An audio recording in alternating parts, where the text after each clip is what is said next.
नमस्कार दोस्तों, आज की इस वीडियो में बजट 2024 में हुए कुछ चेंजेस को आज हम डिस्कस करेंगे। खास तौर से जो स्टॉक मार्केट रिलेटेड हैं और इनकम टैक्स रेट से रिलेटेड हैं। जैसे कि new regime income tax rates में जो चेंजेस हुए और एलटीसीजी एसटीसीजी में जो हाइक हुआ उसको, और साथ ही साथ एफएनओ में एसटीटी का जो हाइक हुआ है उसे आज हम डिस्कस करेंगे। तो चलिए शुरू करते हैं। तो पहले अगर हम हाईलाइट देखें तो जो न्यू टैक्स रिजीम है इनकम टैक्स का, उसमें कुछ चेंजेस हुए और इन चेंजेस का इम्पैक्ट ये आएगा कि लगभग 17,500 के आसपास टैक्स रिलीफ मिलेगा। ये मैक्सिमम है, मैक्सिमम 17,500 तक टैक्स रिलीफ मिल सकता है। वहीं स्टैंडर्ड डिडक्शन की बात करें तो सिर्फ और सिर्फ न्यू टैक्स रिजीम में 50,000 जो स्टैंडर्ड डिडक्शन था वो बढ़ाकर 75,000 कर दिया गया है। 25,000 से स्टैंडर्ड डिडक्शन को बढ़ाया गया है, लेकिन ये चेंजेस सिर्फ और सिर्फ न्यू टैक्स रिजीम में है। ओल्ड टैक्स रिजीम को एज इट इज रखा गया है, उसमें कोई भी चेंजेस नहीं किए हैं।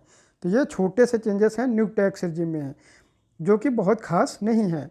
वहीं जिन लोगों को ओल्ड टैक्स रिजीम में अपना रिटर्न फाइल करना होता है, खासतौर से ऐसे लोग जिनको 80C में बेनिफिट लेना होता है, जिन्होंने कोई होम लोन ले रखा है, उन लोगों को कोई रिलीफ नहीं मिला, उनके लिए कोई बेनिफिट नहीं है, क्योंकि वहाँ कोई भी चेंजेस नहीं किए गए। ये जो स्टैंडर्ड डिडक्शन को थोड़ा सा बढ़ाया गया है, ये तक नहीं किया गया है ओल्ड टैक्स रिजीम में। तो इनकम टैक्स से रिलेटेड अगर चेंजेस की बात किया जाए तो कुछ भी नहीं है, एक लॉलीपॉप सा दे दिया है इस बजट में। तो यहाँ सैलरीड पर्सन के लिए कुछ खास बेनिफिट नहीं है। आगे हम बात करें तो एलटीसीजी और एसटीसीजी में कुछ हाई किया गया है, इनके रेट्स को बढ़ा दिया गया है, जो कि काफ़ी निगेटिव न्यूज़ है।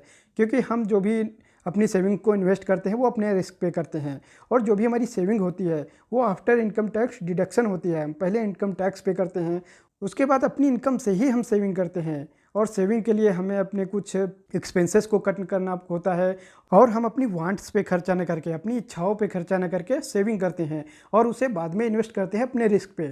मार्केट रिस्क हम लेंगे कि उसमें लॉस हो या प्रॉफिट, लेकिन जब आगे चल के प्रॉफिट होगा तो उसमें एक स्लीपिंग पार्टनर के तौर पे गवर्नमेंट हमसे वहाँ भी टैक्स वसूलेगी, और वो भी अभी तक जो रेट थे वो बढ़ा दिए गए हैं। एलटीसीजी भी बढ़ गया है और एसटीसीजी भी बढ़ गया है।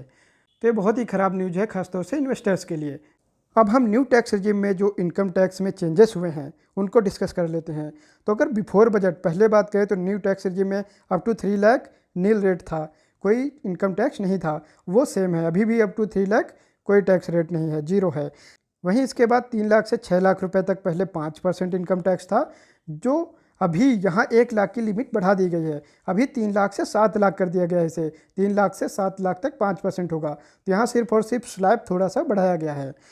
अब पहले जहाँ 6 लाख से 9 लाख तक 10% था, वहीं अब 1 लाख ये स्लैब आगे बढ़ चुका है, तो 7 लाख से लेकर के 10 लाख तक अब 10% इनकम टैक्स रहेगा।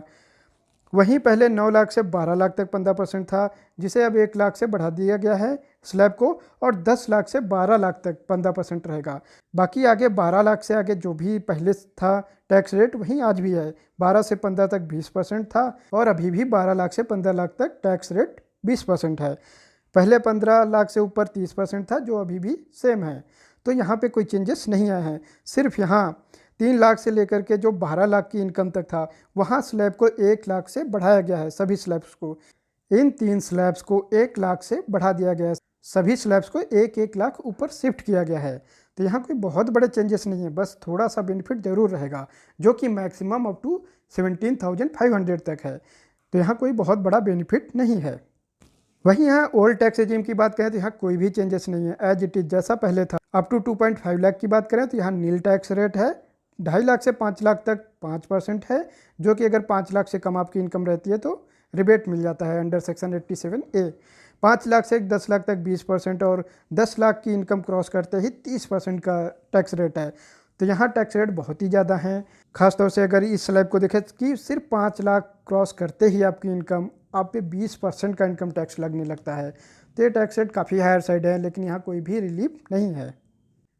अब हम बात करें अगर एलटीसीजी और एसटीसीजी की, तो एलटीसीजी को जो पहले 10% था उसे बढ़ाकर 12.5% कर दिया गया है।